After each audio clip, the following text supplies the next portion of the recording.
let's finish up our wild things. Here's what you're going to do today.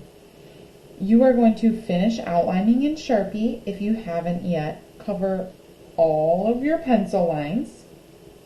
Then you're moving into color. Use whatever you have for color. Crayons, markers, oil pastels, color pencils, maybe a little bit of both, maybe a little bit of all of them. It's totally up to you. When we're talking about color, a friendly reminder. If you color something a certain color, let's say blue. If you color just one thing, like the nose, that looks a little random. So if you start putting that same color in other places, it looks more balanced. So if I just color this one part of this ear here, that looks unfinished, that looks unbalanced. There's only one orange thing on my page. So to make it balanced, I see that same shape on the other side of my paper. So I'm going to color that in the same color. So if you have things like wings, arms, eyes, horns, what you do on one side, I want you to do on the other side to make it balanced. Also think about taking that color and see if there are other places that you can incorporate it on your page. There are no wrong answers, but you want to make sure that you're working as neatly as possible. So that means slow down, no white spaces, okay?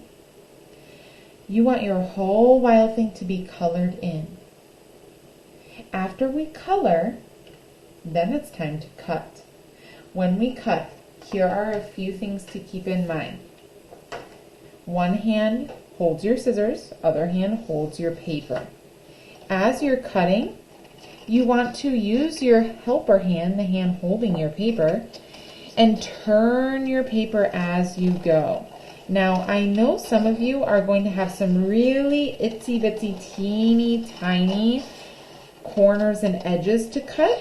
So if you want to give a bubble cut on your wild thing, that is fine. A bubble cut means that there's a little bit of white showing on the outside of your drawing. And that's okay. That's just a little security so we don't cut a toe off or something. Okay? You're going to keep going, keep turning your paper. As you start cutting, you're going to start to get what I'm going to call a tail. Your scrap, your white background here that we don't want anymore, is going to start to maybe get longer, get in the way. If it's getting in the way, you can cut it off. And then we just keep a little pile of our scraps. That way it's nice and clean and it allows you to keep going and keep cutting. Okay? So your goal is to get that all cut out. And then your wild thing is done and ready to be turned in your art seesaw.